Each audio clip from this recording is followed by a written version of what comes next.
اقرأ كتابك.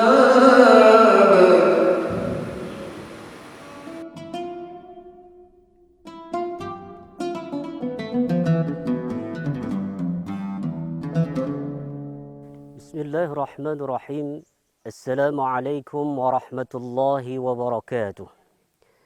الحمد لله رب العالمين الذي بنعمته تتم الصالحات وبفضله تتنزل البركات والخيرات وبتوفيقه تتحقق المقاصد والغايات. رب اشرح لي صدري ويسر لي أمري واحلل عقدة من لساني يفقه قولي. وقال تعالى في القرآن الكريم: أعوذ بالله من الشيطان الرجيم، بسم الله الرحمن الرحيم. ولنبلونكم بشيء من الخوف والجوع ونقص من الأموال والأنفس والثمرات وبشر الصابرين الذين إذا أصابتهم مصيبة قالوا إنا لله وإنا إليه راجعون. صدق الله العظيم. Para pemirsa yang dimuliakan oleh Allah Subhanahu wa taala. Segala puji bagi Allah Subhanahu wa taala yang telah memberikan kepada kita kesehatan, kesempatan untuk terus kita mentaqarrubkan diri kepada Allah Subhanahu wa taala, untuk mempersembahkan amal ibadah yang terbaik yang kita miliki di sisa-sisa umur yang Allah berikan kepada kita semuanya. Kemudian selawat berangkaikan salam, marilah sama-sama kita sejukan kepada baginda Rasulullah sallallahu alaihi wasallam, seorang revolusioner Islam yang telah memperkenalkan Islam ke seluruh jagat dunia ini, sehingga Islam sampai kepada kita dan kita merasakan Islam itu benar-benar agama yang rahmatan lil alamin, yang bisa dirasakan oleh segenap makhluk Allah Subhanahu wa taala. Maka senantiasa kami menghimbau kepada kami yang menyampaikan, begitu juga kepada para pemirsa, untuk senantiasa kita berselawat kepada Rasulullah sallallahu alaihi wasallam. Andai kata solat kita, andai kata puasa kita, andai kata zakat kita, pun andai kata haji kita tidak bisa menyelamatkan kita di hari akhirat nanti, mudah-mudahan dengan kebiasaan yang terus kita bermulazamah untuk berselawat kepada Rasulullah sallallahu alaihi wasallam, itu bisa menghantarkan kita bersama Rasulullah untuk menggapai satu kemenangan yang betul-betul kemenangan yang begitu dahsyat, yaitu kita bisa memasuki surganya Allah Subhanahu wa taala. Maka disinyalir dalam sebuah hadis Rasulullah, لا تجعلوا خبري عيدا وصلوا علي فإن صلاتكم تبلغني حيث كنتم. Jangan engkau jadikan kuburanku itu tempat engkau berbondong-bondong dari seluruh penjuru dunia menghadiri tempat aku dikebumikan, kata Rasulullah. Tapi kata Rasulullah, berselawatlah kepadaku, fa inna salatakum tablughuni haitsu kuntum, karena selawatmu dimanapun kamu berada, dalam keadaan bagaimanapun kamu, maka akan sampai selawatmu kepadaku. Maka kami menghimbau kepada kami yang menyampaikan dan juga kepada seluruh pemirsa yang dimuliakan oleh Allah Subhanahu wa taala, agar kita senantiasa berselawat kepada Rasulullah sallallahu alaihi wasallam, lebih-lebih dalam kondisi pandemi yang meluluhlantakkan segala tatanan kehidupan kita dewasa ini. Mudah-mudahan dengan kita banyak berselawat kepada Rasulullah, mentaqarrubkan diri kita kepada Allah Subhanahu wa taala, maka mudah-mudahan pandemi ini bisa berlalu dan kita diselamatkan oleh Allah Subhanahu wa taala sampai nanti kita menjawab panggilan Allah akan bertemu dengan Sang Rabbi, Sang Khalik yang telah menciptakan kita. Hadirin para pemirsa yang dimuliakan oleh Allah Subhanahu wa taala, di dalam Al-Quran yang kami bacakan tadi, bahawa Allah berfirman, وَلَنَبْلُوَنَّكُمْ بِشَيْءٍ مِنَ الْخَوْفِ وَالْجُوعِ وَنَقْصٍ مِنَ الْأَمْوَالِ وَالْأَنْفُسِ وَالثَّمَرَاتِ وَبَشِّرِ الصَّابِرِينَ. Bahawa Allah Subhanahu wa taala telah menguji umat manusia minal khawfi, daripada sebahagian ketakutan. Kerana para ulama tafsir mengatakan, andai kata Allah menguji manusia bil khawf, dengan ketakutan, layamutunna sajami'a, maka sungguh manusia ini akan mati. Maka hadirin yang dimuliakan oleh Allah, ini adalah sebahagian daripada ketakutan yang Allah berikan kepada kita. Maka hendaknya dalam kondisi, dalam suasana pandemi yang seperti ini, seharusnya kita lebih mendekatkan diri kepada Allah Subhanahu wa taala. Mudah-mudahan dengan sisa-sisa yang Allah berikan kepada kita, sisa umur yang Allah berikan kepada kita, kepercayaan yang Allah berikan kepada kita untuk menghirup udara hari ini, bahkan nanti sampai bertemu dengan Allah, kita bisa mempersembahkan suatu ibadah yang terbaik yang kita miliki untuk senantiasa kita mendekatkan diri kepada Allah Subhanahu wa taala.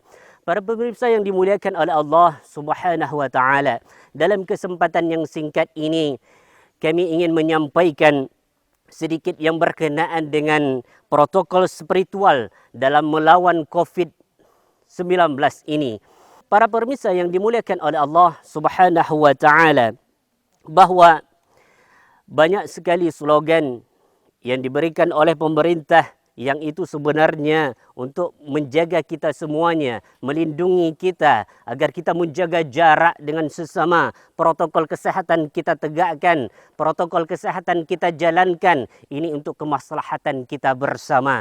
Maka kami di dalam kesempatan ini menyampaikan, boleh saja kita menjaga jarak dengan sesama kita, tapi jangan pernah kita menjaga jarak dengan Allah Subhanahu wa taala. Semakin kehidupan yang begitu luar biasa, menakutkan dengan satu wabah penyakit corona ini. Mudah-mudahan dengan kita senantiasa mengingat Allah, berzikir kepada Allah, menghadirkan Allah di dalam kehidupan kita sehari-hari, Allah senantiasa akan membantu kita, dan setiap penyakit yang Allah berikan kepada makhluknya, setiap penyakit yang diciptakan, semuanya Allah memberikan obatnya. Maka Ibnu Sina di dalam Qanun At-Tib menyatakan, al-wahmu nisfad da', bahawa delusi atau serba khawatir adalah separuh daripada penyakit, kata Ibnu Sina. Wal itmi'nanu nisfad dawa', dan ketenangan itu merupakan setengah daripada pengobatan kita. Kemudian beliau akhiri dengan was-sabru bidayatus syifa', bahawa kesabaran adalah awal daripada kesembuhan kita. Bahawa Allah Subhanahu wa taala menciptakan penyakit, lalu Allah langsung memberikan obat penyembuh bagi penyakit yang telah diciptakan oleh Allah Subhanahu wa taala. Maka bagi kita umat muslim yang sudah diajarkan oleh baginda Rasulullah sallallahu alaihi wasallam melalui sunnahnya, melalui Al-Qur'annya, menjadi pedoman di dalam kehidupan kita sehari-hari. Bahkan di dalam hadis Rasulullah sallallahu alaihi wasallam, Rasul menegaskan daripada Abu Zubair an Jabir Rasulullah sallallahu alaihi wasallam, likulli da'in dawa', bahwa setiap penyakit itu ada obatnya. Fa idza usiba dawa'ud da' bara'a bi idznillah azza wa jalla. Apabila ditemukan suatu obat bagi penyakit, akan sembuhlah penyakit itu. Maka hadirin yang dimuliakan oleh Allah, jangan pernah gentar, jangan pernah takut dengan segala bentuk cobaan dan ujian yang Allah berikan kepada kita. Kalau kita istiqamah di dalam melaksanakan agama Allah, istiqamah di dalam menjalankan apa yang sudah diberikan, ditinggalkan oleh baginda Rasulullah sallallahu alaihi wasallam, maka kita senantiasa di dalam naungan, di dalam perlindungan Allah Subhanahu wa taala. Maka hadirin yang dimuliakan oleh Allah Subhanahu wa taala, Allah berfirman di dalam Al-Quran, wa idza sa'alaka 'ibadi 'anni fa inni qarib ujibu da'watad da'i idza da'ani falyastajibu li wal yu'minu bi la'allahum yarshudun. Muhammad, katakan kepada hambaku Muhammad, andai kata mereka bertanya tentangku, katakan bahawa aku itu dekat. Ujibu da'watad da'i idza da'an, aku akan jawab segala panggilan-panggilan mereka. Doa mereka akan aku jawab, akan aku ijabahkan. Falyastajibu li, tapi ada syaratnya. Kamu jawab dulu panggilan-panggilanku. Kalau Allah memanggil umat, hayya 'alas salah, mari kita laksanakan salat, kita jawab, kita tinggalkan berbagai bentuk rutinitas pekerjaan kita, kegiatan kita, kita menuju ke dalam rumah Allah untuk melaksanakan, untuk memenuhi panggilan Allah. Maka hadirin yang dimuliakan oleh Allah Subhanahu wa taala, dengan berbagai panggilan-panggilan Allah kita penuhi, maka insya-Allah dan pasti Allah akan menjawab segala doa-doa kita. Dan di tengah pandemi yang begitu luar biasa dahsyatnya, mudah-mudahan dengan keikhlasan kita, ketulusan kita di dalam beribadah kepada Allah Subhanahu wa taala, maka Allah akan segerakan berlalu pandemi ini sehingga kita bisa hidup normal, hidup sebagaimana biasanya untuk berubudiyah dan bermuamalah dengan sesama kita, berinteraksi dengan sesama kita. Kita sekarang dalam kondisi segala keterbatasan.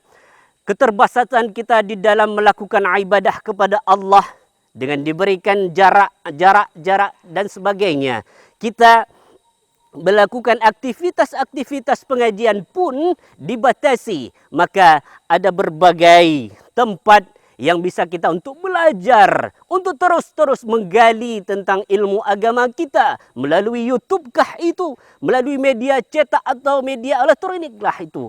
Maka hadirin yang dimuliakan oleh Allah Subhanahu wa taala, meskipun kita di dalam kondisi yang begini luar biasa berbahaya kepada kita, tetapi kita tidak pernah dan jangan pernah berhenti untuk belajar, untuk mengkaji, untuk mencari ilmu, baik itu dari media cetak ataupun dari media elektronik berupa YouTube.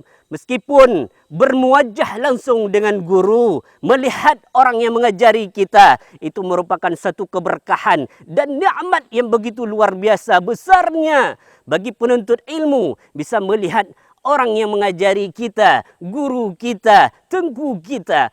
Maka hadirin yang dimuliakan oleh Allah Subhanahu wa taala, bahwa Allah senantiasa berada di sekitar kita, bahwa Allah itu memperhatikan kita, bahwa Allah itu mengurusi segala bentuk kebutuhan-kebutuhan kita. Maka kata Ibnu Qayyim Al-Jauzi, andai kata umat manusia tahu bagaimana Allah memberikan, mengatur kehidupannya, memberikan kebutuhan kepada mereka, andai kata mereka tahu Allah memberikan kepedulian yang begitu luar biasa kebutuhan manusia dalam 24 jam itu, maka kata Ibnu Qayyim Al-Jauzi, hati mereka akan leleh merasa cinta kepada Allah Subhanahu wa taala. Demikianlah, mudah-mudahan siraman pencerahan ini bisa memberikan mau'izah hasanah untuk kita bersama. Aqulu qawli hadha wa astaghfirullah li wa lakum billahi fi sabilil haq. Wassalamu alaikum warahmatullahi wabarakatuh.